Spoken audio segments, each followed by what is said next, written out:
Hello, it's Jimmy here, the rally. So just got here, just pulled up a Nissan Navara. Okay, so inside the vehicle now, if we start it up, it's got an engine management light on. It's come from 2 or 3 hours away, so immediately there I'm looking at the temperature gauge, looks a little bit low.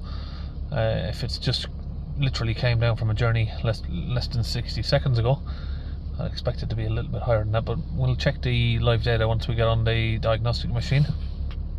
Okay, so we've got the diagnostic machine set up. We seem to not be able to find the vehicle, so we're going to have to manually type in the chassis number and pick what type of vehicle it is. So it's a VSK, we'll do the rest. Okay, so we're in, going to run a high-speed scan. This is a V6 diesel, this one, so it's not the 2.5 4-cylinder. EGR system, DPF ASCD, I'm not sure what that is.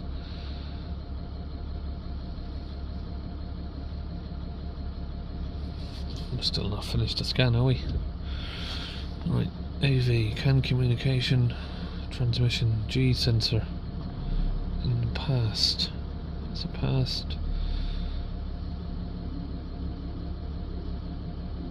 EGR fault and a DPF P242F. So I'm just trying to look at some live data. We've got movement on the voltage to the EGR valve. Okay, so we've got EGR data there, but I can't seem to find any live data regarding the DPF, so I'm not sure if it's a problem with the vehicle itself. I'm going to try a couple of different scan tools, see which one we can, or if we can find any sort of DPF data. So I'm going to try this tool here, the auto fix. Now again, I had to manually type in the vehicle on this. Okay, so regarding the DPF, all I can seem to find is just DPF mileage. I can't find the particle filter pressure, can't find it, anything like that. We're not finding any sort of live data information on. Okay, so we're onto the snap-on tool here. So the whole reason I bought this was because apparently they do work a little bit better on Japanese cars, so we're going to find out. I haven't had any better success on it so far, to be honest. Tried a few Toyotas and Hondas, we didn't have any better success, but we'll have a look through this now. So looking at the live data, it looks like everything's moving really where it should be. Obviously I can't see the DPF pressure. I can see the EGR is moving. We've got voltage moving up and down as we accelerate it, of the EGR position.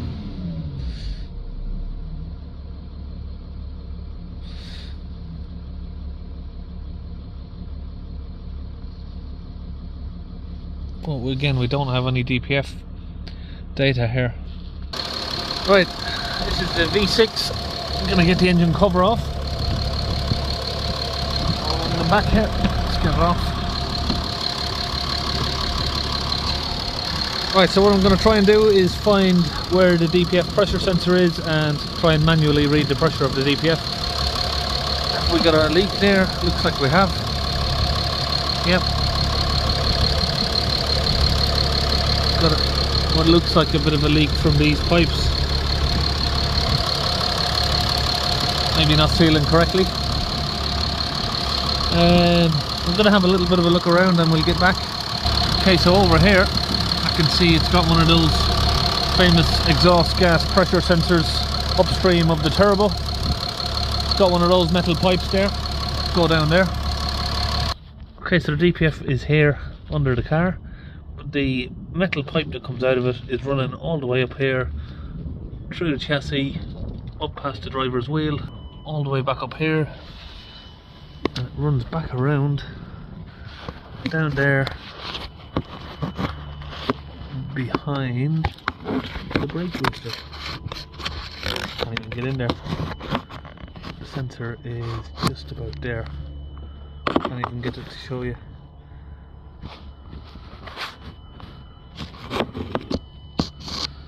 What a crazy place to put it. So we've got the exhaust gas pressure sensor off. You can see there's a lot of soot there on that, and got a pressure gauge connected to it. You can see there a couple of pumps that goes up to past 30 psi of pressure.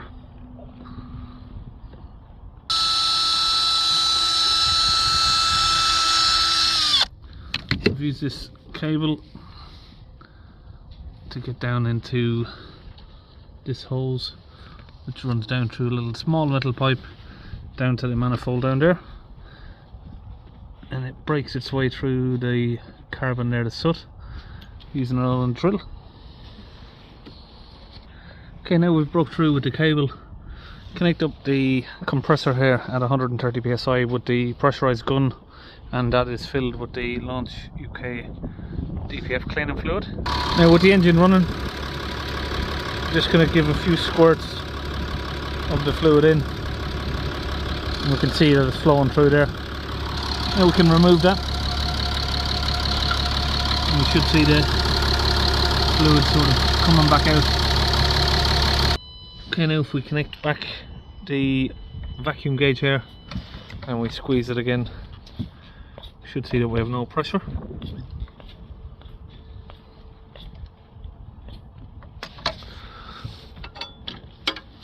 So that is usually a major cause of DPF blockage on these, because it can't read the pressure. Okay, so I've got the wheel off here, and just behind here we can see a piece of the differential pressure sensor hose where it joins to the metal pipe there. So I'm going to disconnect that from there, then I can connect up my own gauge to the DPF. Okay, I've got that connected now. We have 20.5 or 21 millibars of pressure at idle.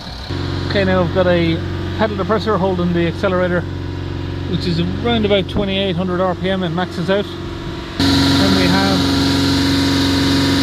155, 156. Okay, so disconnect the MIDI vac, sorry, not the MIDI vac, it's all caught up on the suspension arm. Just drop that down from underneath. This is a manometer for testing pressure. Turn that off now. Now to that same hose again, I'm going to connect up my pressurized gun. So I've got that connected to the metal pipe there. And again, the same fluid from Launch UK. Squeeze that in.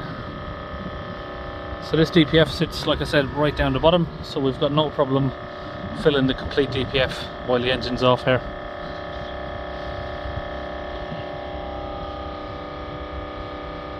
Okay, now we've got the pedal depressor back on, engine RPM back up around 2800 RPM. Gonna see a bit of steam now coming out. Keep an eye on that pressure.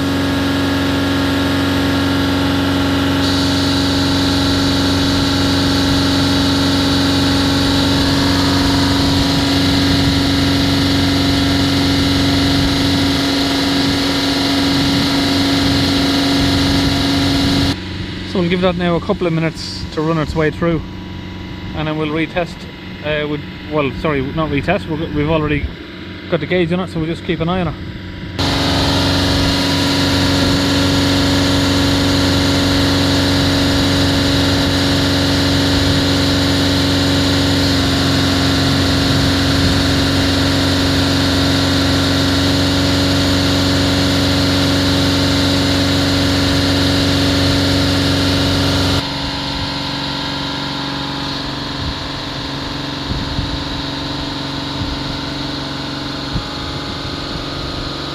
Okay, so I've tightened up these were a little bit loose, which was making a bit of misting around there.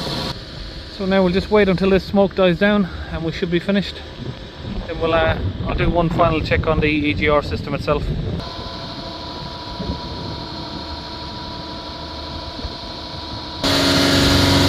Okay, so we're down around about 70.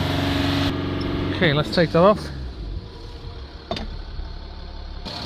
So we've got it down to 70 millibars at 3000 RPM, 9.6 at idle. It's not the best result, but it might go down a little bit more after a run. It's sort of borderline there where you want to, I usually say anything below 10 is fine, but very close.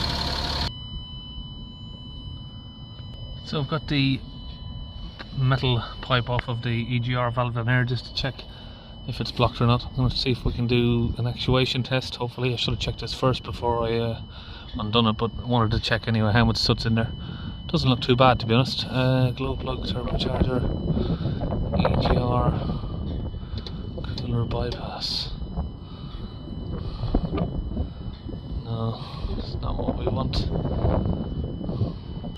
Okay, so there's no actuation test I can do. I mean, there's a little bit of soot in the EGR. It's not bad really for what an EGR is. It doesn't look like it's too bad. Of course, you got the EGR cooler. I don't want to disassemble all of that just to see if it's blocked or not, but I think we'll put it all back together and we should be okay. I mean, if we get an EGR fault back, you'd have to recommend changing the complete EGR and the cooler, really, as the cooler is most likely the part that's going to get blocked.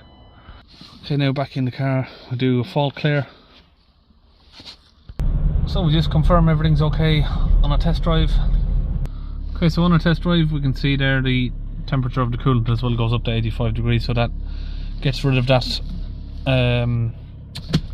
worry about changing the thermostat down there.